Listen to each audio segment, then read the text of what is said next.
The issue of school-going children and educational tours has once again been raised on the floor of Parliament following the issuance of national guidelines on school travel and other social activities. Despite these directives, some schools continue to violate the guidelines by organizing long-distance trips and allowing travel during nighttime hours. Honorable Sarah Opendi expressed concern over these violations and sought clarification as to why the guidelines are not being properly followed. Speaker, I had raised the issue. The Ministry of Education and Sports actually issued new guidelines on the issue of children, visits being organized for children. And despite these guidelines, but also other social activities in schools, despite issuing these guidelines, we have seen schools continuing to organize tours for children from long distances, and most of them are return journeys. So, Right Honourable Speaker, the Minister then pledged to bring a statement to update this House on the new guidelines. And I also want to know why, despite these guidelines, the school tours, which are okay, but the long distance tours have continued. In support of this discussion, Honorable Obiga Rose expressed her approval of school trips, emphasizing that they should be conducted through proper and safe means.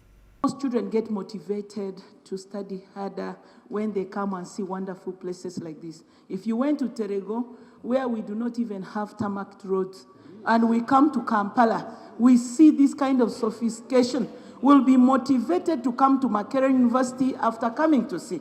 I'll agree with you, but only why should we limit these children to come all the way?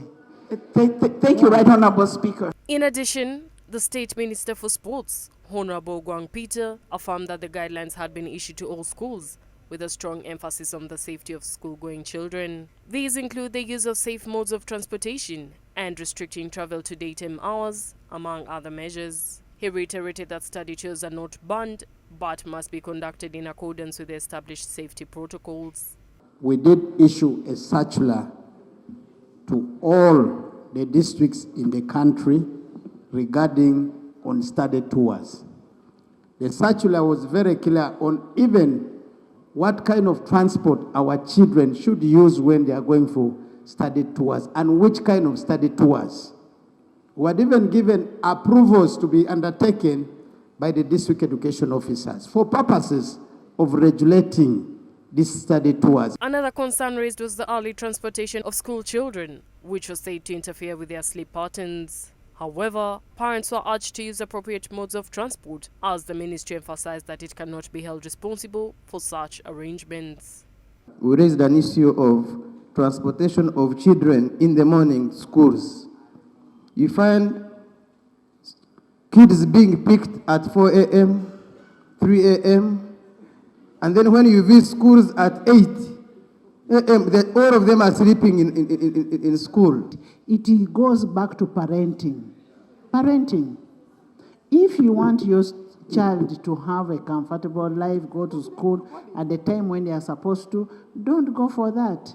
Go for a transport, a mode of transport that you're sure of. So we cannot put a blame on the ministry for that.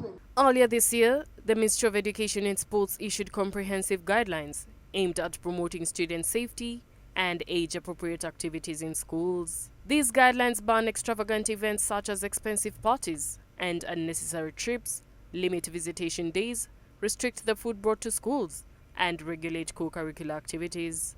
They also provide a framework for safe entertainment, structured planning of activities, and improved education quality with support from relevant national bodies.